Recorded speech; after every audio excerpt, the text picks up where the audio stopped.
Selamat pagi semuanya. Assalamualaikum warahmatullahi wabarakatuh. Pada video ini kita akan menambahkan fitur pembatasan akses pada aplikasi API sebelumnya. Pembatasan ini hanya berlaku saat aplikasi klien ingin memanipulasi data pada server, di antaranya menambah, mengupdate, maupun menghapus data. Kita belum akan mengklasifikasikan pengguna, seperti tingkatan author yang hanya bisa menambahkan data, kemudian editor memiliki kemampuan author sekaligus berhak mengupdate data, sedangkan tingkatan admin dapat melakukan semuanya. Di video ini, kita hanya akan menambahkan fitur registrasi pengguna, sign in pengguna, dan autentikasi saja. Meskipun banyak cara untuk membatasi akses sebuah sistem, namun kali ini kita hanya akan menggunakan token statis yang akan ditempatkan pada header saat aplikasi klien mengakses endpoint yang harus kita batasi. Mari kita lanjutkan membuat kode programnya. Kita buat direktori API autentikasi, pindah ke direktori tersebut, dan kita npm dulu, npm init untuk mengenerate package JSON-nya.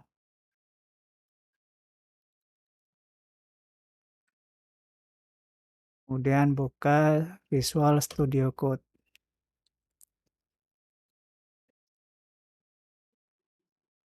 Kita akan menggunakan kode program API sebelumnya yang menggunakan atau yang terhubung dengan database.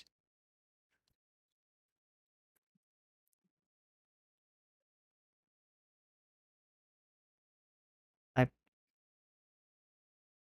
adalah modul.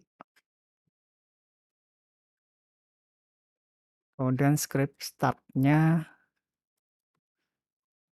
adalah node src index.js. Kita copy semua file yang ada di API sebelumnya.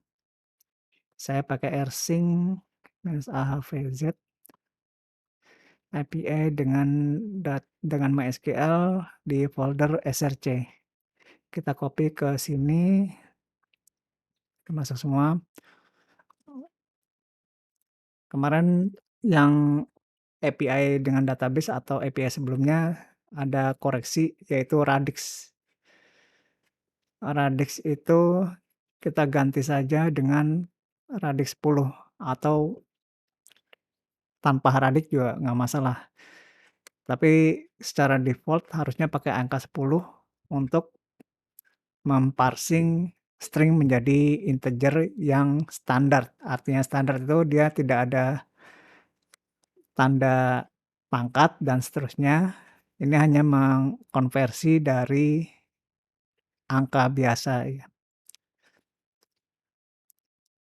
Karena pakai radix 32 dia akan membuat kelipatan. Kalau 10 ini dia dari angka 0 hingga 9. Dia akan dikonversi secara normal. Lebih dari 10 dia atau lebih dari 9 dia akan dikonversi sesuai dengan angkanya. Oke, lanjut. Kita akan membuat file users.js untuk menangani registrasi user dan mengautentikasi atau saat user meminta token. Kita install dulu modul yang dibutuhkan, npm spasi i, diantaranya adalah Express, kemudian Morgan. Untuk token kita pakai UID, dan untuk database-nya kita pakai MySQL 2. Save, enter.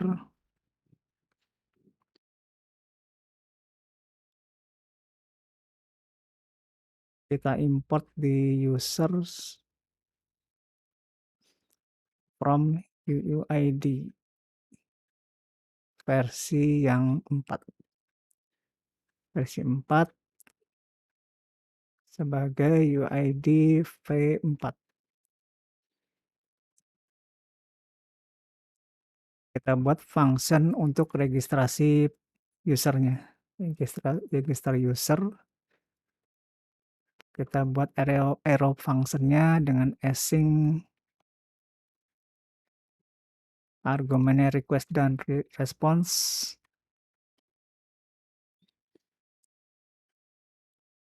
Untuk body yang kita terima harus terdiri dari user ID, password, dan nama. Request body.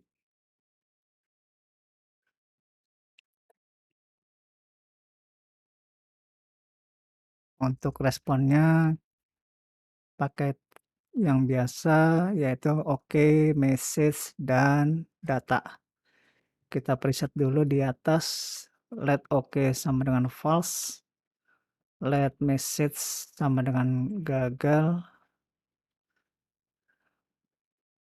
dan let data adalah empty object.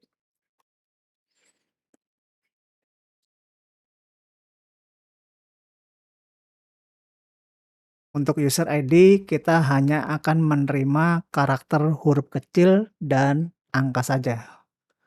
Untuk keperluan itu kita pakai regular expression.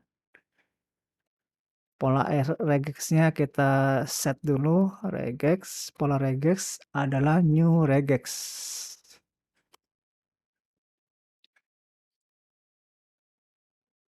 Semua yang dimulai dan diakhiri dengan diapit dengan tanda pangkat seperti pangkat dan seperti tanda dolar. Jadi user ID ini tidak boleh terlepas dari yang kita tentukan di sini, di tengah-tengahnya. Kurung kotak ini adalah opsional. Opsional harus terdiri dari A huruf kecil dan hingga huruf Z huruf kecil.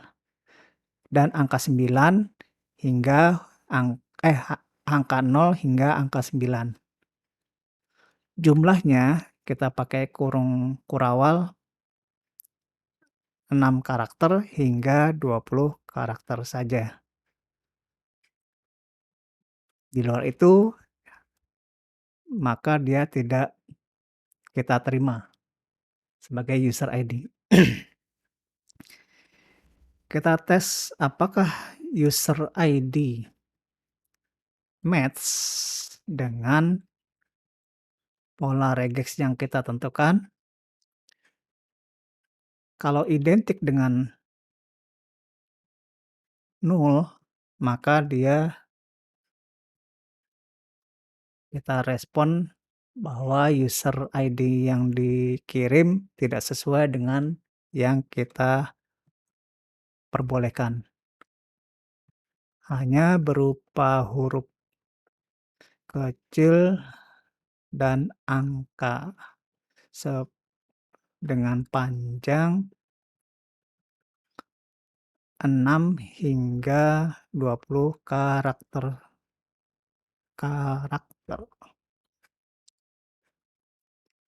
Jika tidak 0, artinya dia sudah sesuai dengan format yang kita tentukan. Kita masukkan ke dalam database, kita pakai try catch supaya tidak panik ketika terjadi error.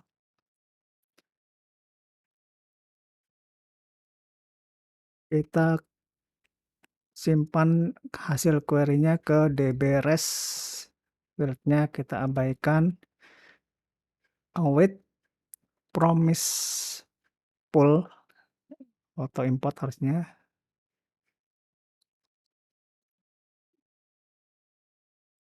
Execute.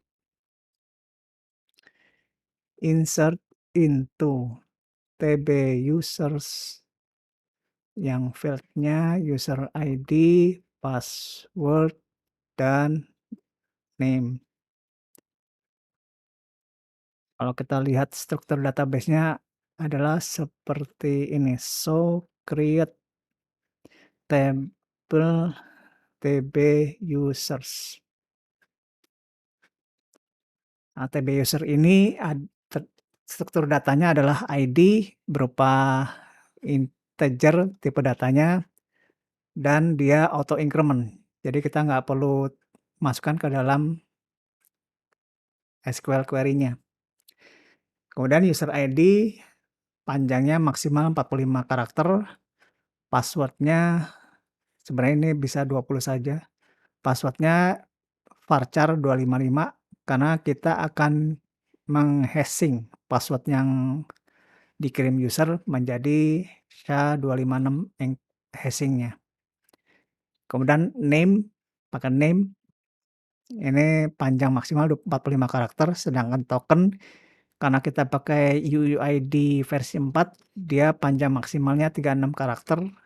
Kita pakai char saja karena dia tidak akan kurang dan lebih. Kemudian added adalah datetime dengan default nilainya adalah current timestamp. Ketika ada entry data ke tabel tb user, otomatis field added akan di-set menjadi current timestamp atau bisa yang biasa disebut dengan now atau pakai function now bisa mirip. Begitu juga dengan updated, ini dia ketika entry data dia akan di-set menjadi now atau current timestamp. Ketika update juga dia akan di-update menggunakan current timestamp atau now juga. Kita nggak perlu masukkan atau kita masukkan ke dalam SQL query-nya, edit dan updated, karena kita set secara otomatis. Kemudian untuk ID kita set menjadi primary key-nya untuk delete dan manipulasi lainnya. Dan untuk token di sini kita set menjadi key yang unik, nggak boleh sama dengan data lainnya. Begitu juga dengan user ID kita buat unique key. Kembali ke kode program. Kita lanjutkan query-nya. Ini kita buat wrapping dulu supaya kelihatan ke bawah. Values-nya adalah tanda tanya. Untuk password di MySQL sendiri dia sudah punya function untuk menghashing SHA-256. Sebenarnya di Node.js juga bisa, cuma kita pakai yang di MySQL-nya saja. Dia dengan function SHA-2, argumennya 2, yaitu karakter string yang akan di-hashing dan tipe hashing-nya apa, SHA-256. Kemudian field yang ketiga adalah tanda tanya. Argumennya adalah kita masukkan ke dalam sebuah array. Yang pertama adalah user ID, yang kedua adalah password. Di sini yang dikirim plain text ya, atau teks murni. Baru dia saat dimasukkan ke dalam tabel dia akan di-generate atau di-hashing dengan SHA-256. Selanjutnya adalah nama. Ini mungkin berbeda dengan yang ada di nama field-nya, name, sini nama, nggak masalah sebenarnya. Yang penting saat insert field-nya kita tentukan sesuai dengan struktur database-nya, struktur tabelnya. Selanjutnya kita cek apakah ada indeks insert ID di dbRes ini. Kita pakai type of, apakah tipe data insert ID adalah sebuah number, dan dbRes insert ID-nya lebih dari nol, meskipun dia tipenya number, tapi kalau tidak lebih dari nol berarti gagal memasukkan datanya. Kalau ternyata sukses, kita query ulang. Terus adalah await promise pool query select user ID-nya saja dan namanya saja, name from tb users where ID sama dengan tanda tanya, kita masukkan field, kita masukkan parameter variabel dbRes insert ID-nya ini. Kita cek ulang apakah baris yang ditemukan identik dengan angka 1, karena dia harusnya ditemukan 1 saja, nggak akan lebih. Kalau kurang bisa terjadi. Kalau 1 berarti dia sudah masuk datanya. Kita masukkan ke dalam sebuah ke variabel data yang di atas, kemudian oke-nya kita ganti menjadi true dan message-nya menjadi berhasil. Karena di awal kita presetnya gagal.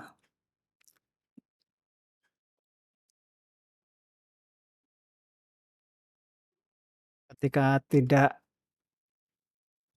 berhasil menambahkan, maka datanya adalah db, kita masukkan nilai dari dbRes. Nah, ketika terjadi error, karena kita akan membuat user ID ini nggak boleh sama dengan yang lain. Ketika ada yang memasukkan nama yang sama, user ID yang sama, dia harusnya error-nya ini akan berupa objek di mana terdapat key code, berupa code, error code-nya tipenya harusnya string. Jika ini ada dan error code-nya identik dengan r-dop entry, maka kita respon ganti datanya menjadi user ID. Oh, kita pakai apostrof user ID yang di-input sudah digunakan.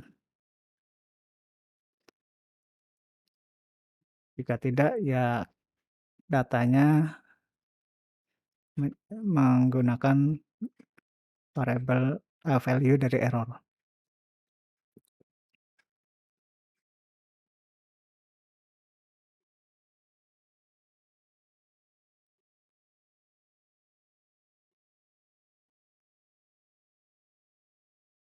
Registrasi sudah, kita lanjut ke sign in. Ini kita ekspor dulu variabel function register usernya. Register user kita masukkan, kita buat function sign in menggunakan arrow function, argumennya request dan response.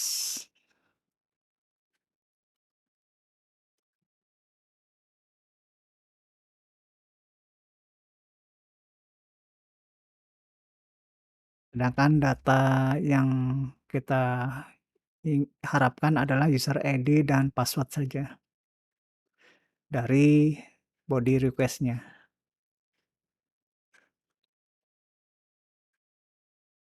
Kita copy yang respon JSON-nya, kemudian preset-nya juga kita copy, samakan saja.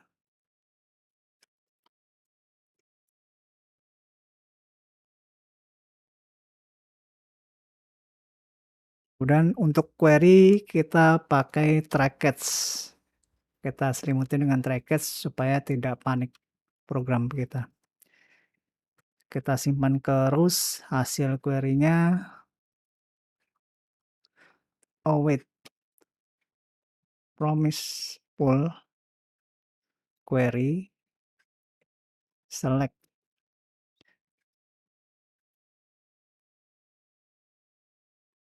password yang ada di database dan password yang dikirim oleh user. Kita generate dengan function yang ada di MySQL. Password yang dikirim di hashing menggunakan SHA-256. Tadi nggak perlu SHA kan? Oke, SHA-2 argumennya string yang mau di generate dan tipe SHA-nya, tipe hashingnya, user password. Kita masukkan ke dalam variable user password from tb users where user ID sama dengan tanda tanya. Ini adalah password yang dikirim, kemudian ini user ID-nya. Ketika ditemukan, berarti rows-nya kan panjangnya adalah identik dengan angka 1. Kalau identik,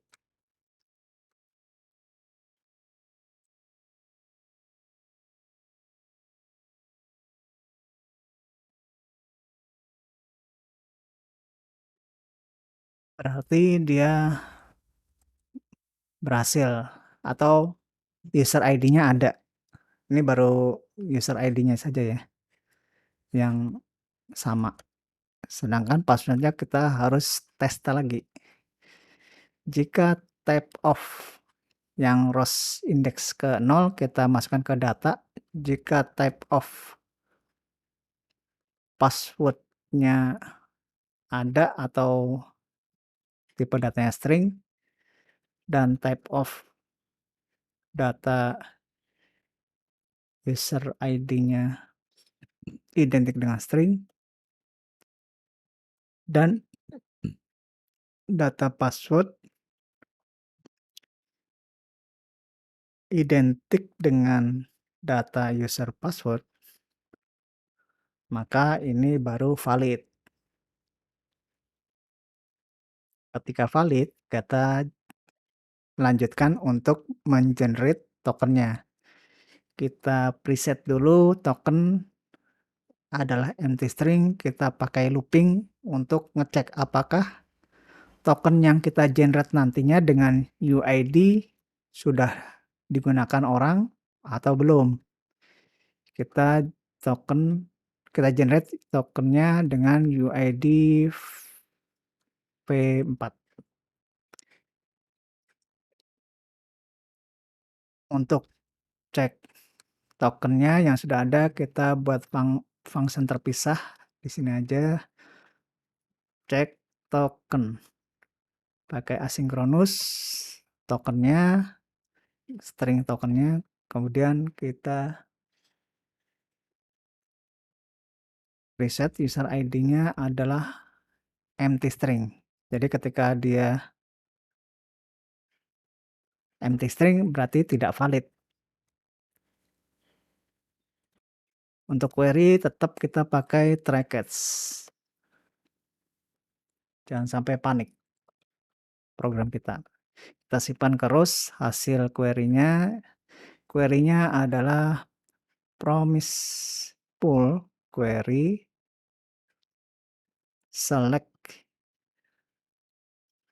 user ID from tb users where tokennya adalah tanda tanya yang dikirim yang mau dicek. Ketika panjang rows-nya identik dengan angka 1, maka tokennya ditemukan. atau sudah digunakan. User ID kita definisikan ulang dari rows yang indeks ke 0, kemudian key-nya adalah user ID. Dari sini ya, user ID.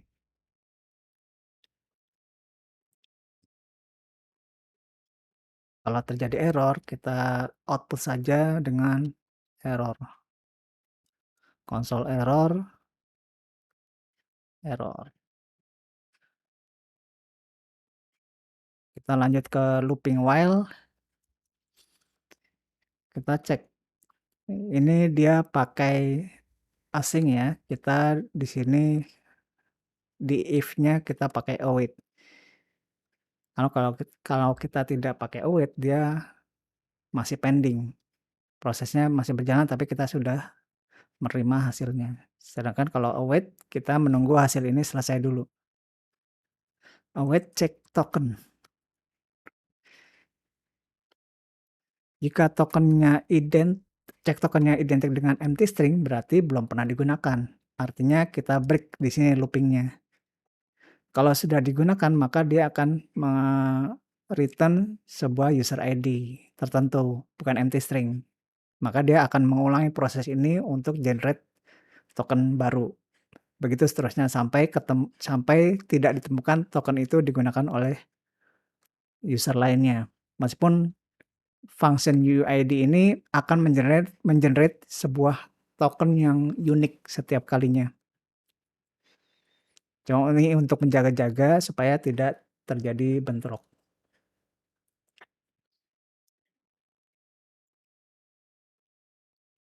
Kita lanjutkan dengan mengupdate user ID yang sudah sign in dengan valid, maka kita update user ID token user ID-nya promise pool execute. Kita nggak perlu simpan tidak perlu simpan hasil return dari execute ini, karena kalau terjadi error dia akan loncat ke error catch-nya ini. Update tb users set token sama dengan tanda tanya, where user ID sama dengan tanda tanya. Value-nya adalah argumennya adalah token dan yang kedua adalah user ID. Rapikan. Kemudian OK-nya kita set menjadi true. Message-nya kita set ulang menjadi berhasil. Sedang datanya adalah token yang sudah berhasil kita input. Kita update ke tabel tb users.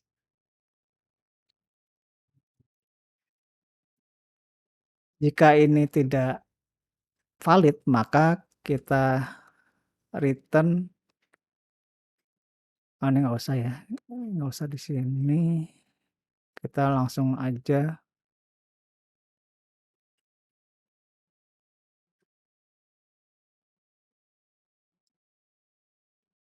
kita set di sini data, silakan ulangi kembali.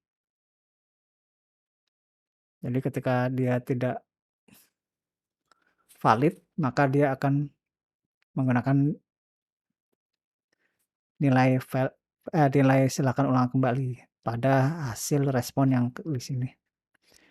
Cuma ini data kita ganti menjadi data di sini kita ganti menjadi data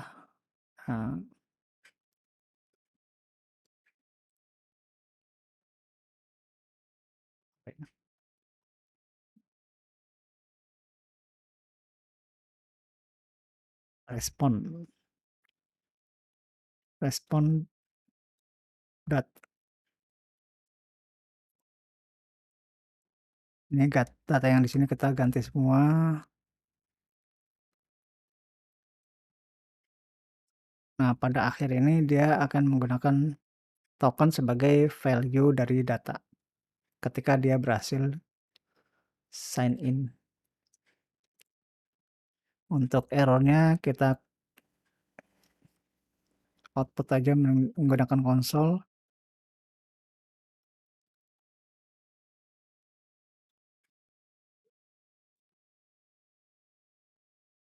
Jika terjadi masalah seperti yang saat registrasi, case-nya kita copy saja dari sini.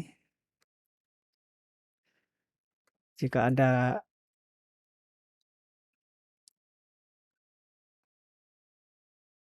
index code-nya, ini nggak perlu disebutkan. Datanya kita ganti menjadi error.code.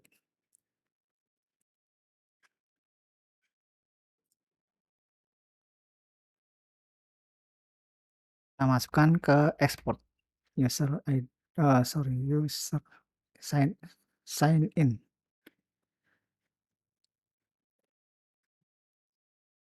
Setelah sudah, kita beralih ke add film. Untuk membatasi, kita perlu cek dulu dia mengirim header atau enggak. Kita buat aja function di sini di users.js. Kita buat function check is valid token. Adalah asynchronous arrow function dengan argumen request dan response.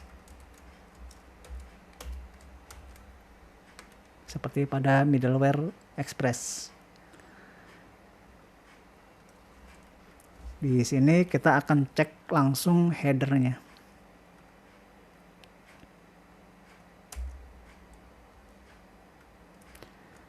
Let OK sama dengan false, sedangkan let message sama dengan gagal. Kita cek apakah menyertakan sebuah header request header. Untuk Express dia akan mendapatkan header dengan cara metode seperti ini, request.header. Nah, headernya apa yang mau kita ambil? Token. Kalau type of-nya token undefined, berarti dia tidak masukkan, atau dimasukkan tapi dia empty string, mengirim empty string, maka dia sama juga tidak valid. Kita returnnya empty string dan rest JSON-nya adalah oke, false, kemudian message-nya dan datanya adalah permintaan tidak valid. Ini kita juga bisa pakai status 403 forbidden access.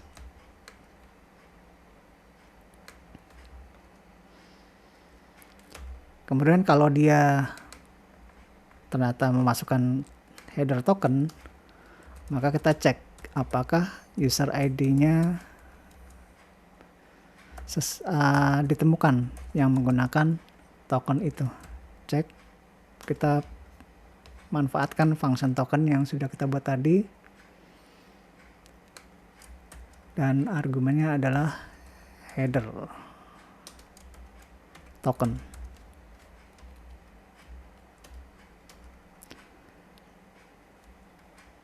Di sini kita return user ID-nya, tapi di atas sebelumnya kita cek dulu jika user ID-nya ternyata identik dengan empty string, maka kita langsung return status 403 berupa JSON yang objeknya adalah message dan datanya permintaan token tidak valid.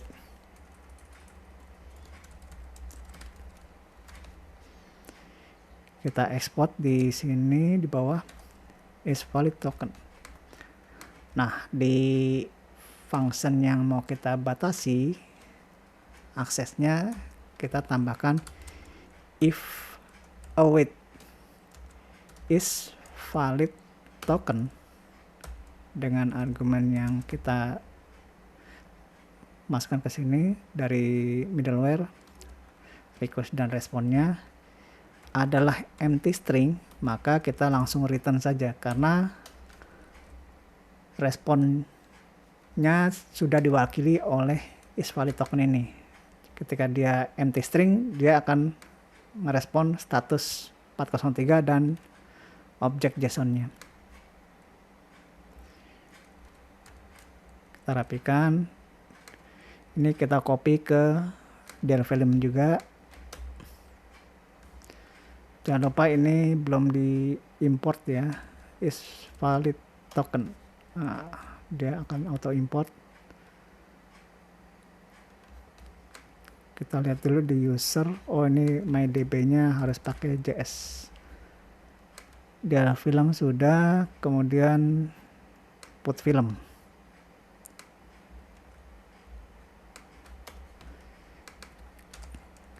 isValid token, nah dia sudah auto import.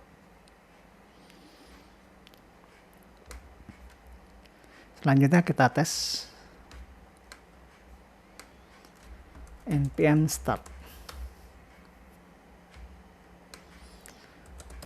Kita cek di endpoint yang tanpa filtering, tanpa pembatasan, itu localhost 8091 films. Kita clear dan kita request yang 18, ID 18. Oke. Udah bisa. Kemudian kita akses endpoint yang dibatasi. Post -h content type -2 application /json -d judul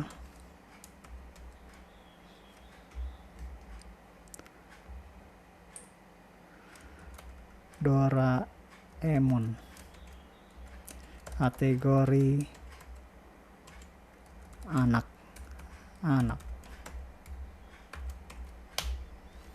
Nah, ini permintaan tidak valid. Kita tambahkan token, meskipun dengan asal token 1.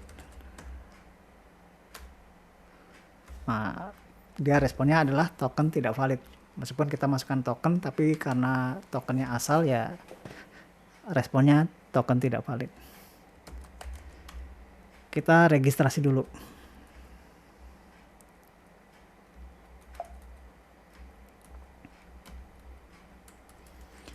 Endpointnya belum dibuat nih. Untuk registrasi endpointnya harus kita buat dulu. App post, pakai metode post saja. User register menggunakan function register user. App post user sign in menggunakan function sign in. Di auto import ya, register user dan sign in. Kembali ke terminal, kita tutup dulu. Ini perlu diperhatikan, dia respon statusnya 403 ketika terjadi invalid autentikasi. Kita jalankan ulang. Kita coba register dulu endpointnya adalah user register minus minus x adalah post metodenya, dan headernya adalah content type application/json.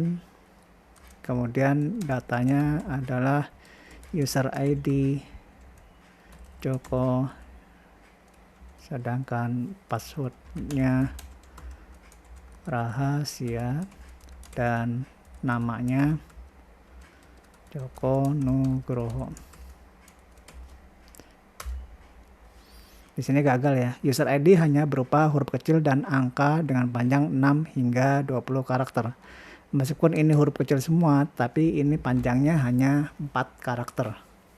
Karena kita set di dalam regular expression-nya adalah minimal panjang karakternya harus 6 dan maksimal 20.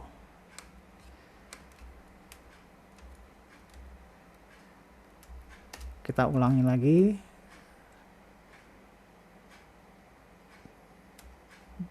Joko Nugroho, enter.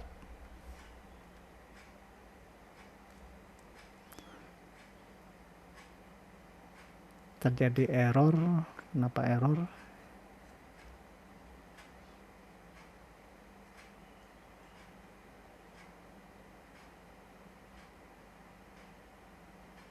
Oh, ini belum ada kurung tutupnya saat registrasi. Mana?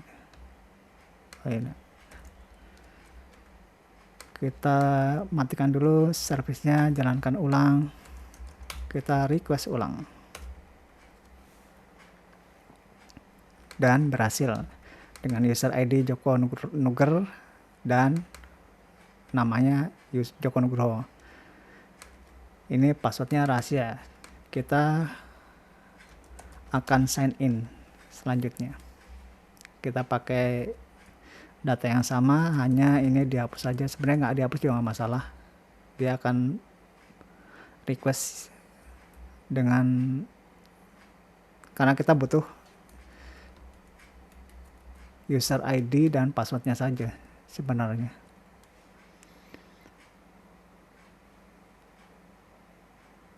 Oke, dan endpointnya adalah sign in, enter.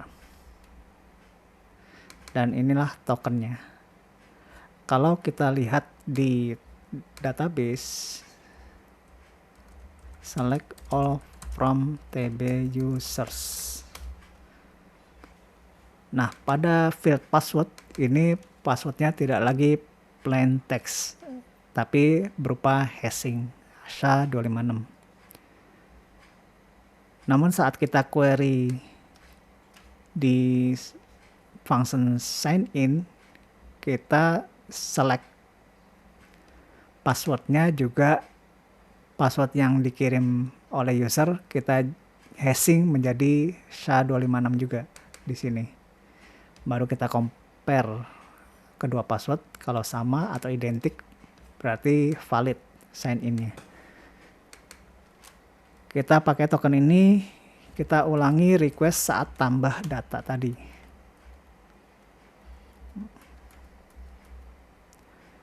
Nah, di sini tokennya karena asal kita ganti yang valid. Dan berhasil. ID-nya adalah 19. Kita cek apakah sudah masuk datanya. 19. Oke, sudah masuk ya. Judul Doraemon, kategori anak-anak. Kalau kita lihat secara keseluruhan, maka datanya seperti ini.